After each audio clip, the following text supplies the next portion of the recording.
all of these comedians that you can't even make it through their podcast without having an ad blocker want to call Stern the sellout. Non-apologetic nonsense.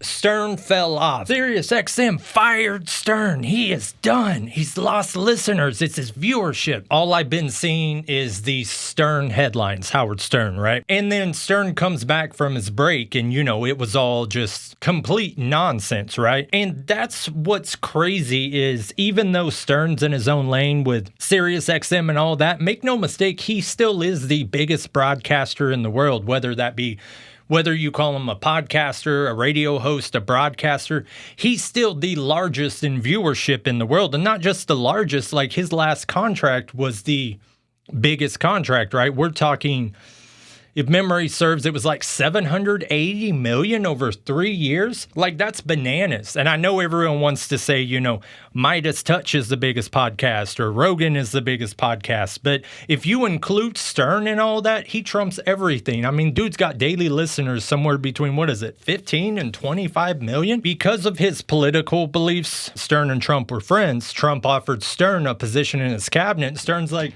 what do I know about this stuff? What do you know? You're not fit to serve, right?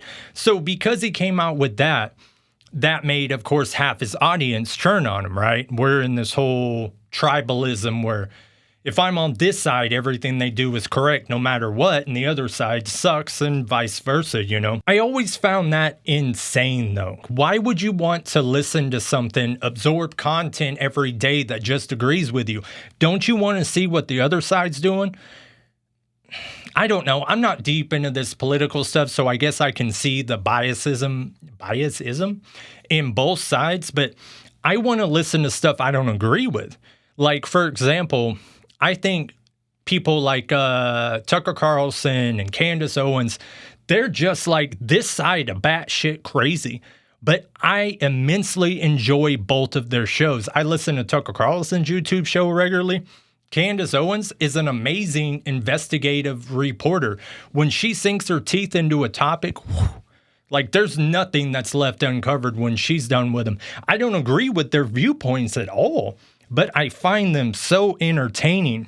And that's what's kind of lost with Stern. It's, I want the 90s Stern. Stern no longer has naked women in his on his show.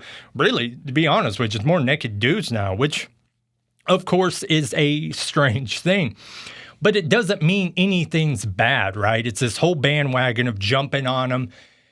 Especially, like I say, he took a break and the headline was Stern's fired. And this was on like major news networks. This was on like NBC and Fox News and it's about time. Go woke, go broke. You see all these comedians, right, coming out and attacking him, right? And it's just strange that if you don't like what he's doing now, somehow in your mind, it takes away from his entire legacy. Like, let's not forget, Stern has been the biggest broadcaster since before I was born. He has held that crown for, over 40 years now? Even if he were to get fired today, if SiriusXM just dropped the axe and that's that, he still won. He still did what no one's been able to do. And so it's just kind of crazy for all these comedians who are essentially disciples of Stern, right? They're Stern's children. Without Stern, there wouldn't be podcasting. There wouldn't be this whole comedy bubble there is now. But yet the people who are benefiting off of him are the people who trash him as well. And I like a lot of these guys who do this, like your Tom Segura's or your Rogan's or what have you. But it is weird, like, most shows nowadays, like I watch Your Mom's House a lot, you cannot watch those shows, whether it be Theo Vaughn or whatever, without having YouTube Premium and then also skipping through 6-8 ad reads over a, 2-hour period. Like, what about this comedy festival that's happening? I think it's happening right now. It's in Saudi Arabia. They call it the Riyadh Festival, I think. Yeah, it's a place that journalists got killed, if memory serves. So you have a bunch of comedians who are just flat out selling out to be there, right? And then you have a few true guys who are just kind of calling them out on their nonsense, like Stavros. I always like Stavros because he reminds me of like kind of how Shane Gillis is doing it, where they're blowing up to be these multimillionaires, huge stars, but they're trying to not turn into the Hollywood douches. Like Tom Segura has full on your Burt Kreischers turned into those Hollywood douches, right? They're doing these festivals in these shady areas for a paycheck that, by the way, they don't even need. That's what's crazy. It's not somebody who can't pay their rent. It's somebody who has generational wealth who just give me more. Doing their own liquors, every merch line you could think of, putting their name on any piece of garbage, To me, that's the sellout. When you have Stern, who's never sold a piece of merch. I mean, this dude's never sold a t-shirt, a sweater, a beanie. That doesn't exist. If it does, it's bootleg, but he's never actually done it. Think about how many millions he would have made. But he's like, look, my listeners are supporting me. I do not need to gouge them out of everything. The only thing the dude's ever sold is media, right? Whether it's been, a movie, a book, things like that, actually something involved in the creative process, Like he used to do pay-per-views back in the day when on network TV, paperworks were a thing, on your Dish Network or whatever.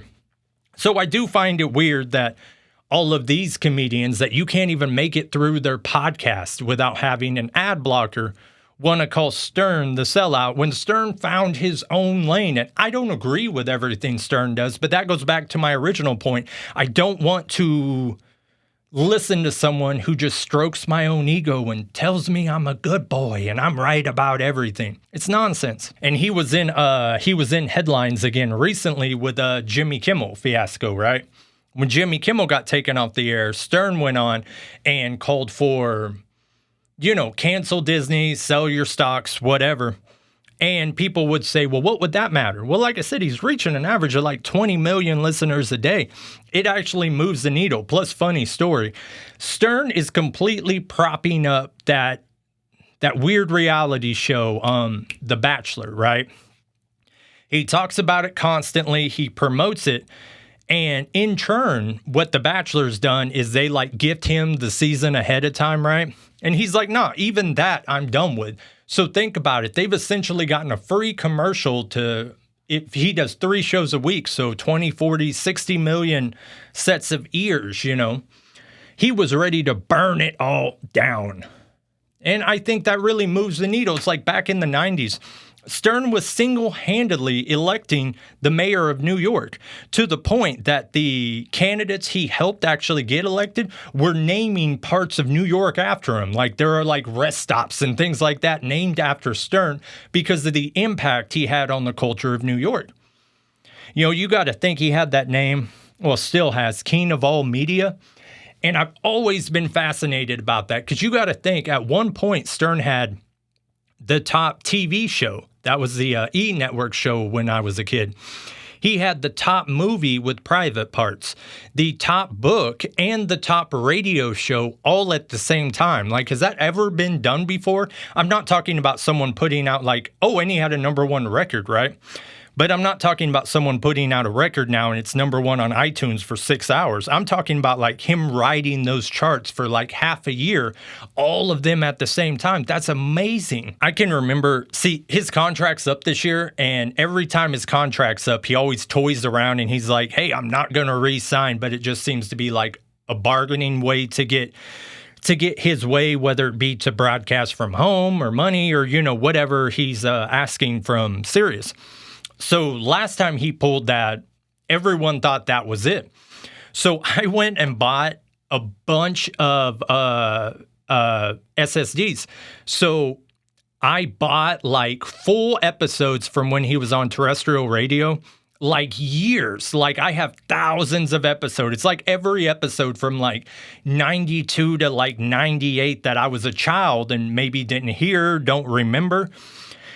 And so when he does retire, I still have 10 years of Stern. I have the entire E! show that I really haven't seen. Because, man, I've been listening to Stern since I was in the womb. Back in the day when around here we didn't get Stern. I think we got Man Cow or something.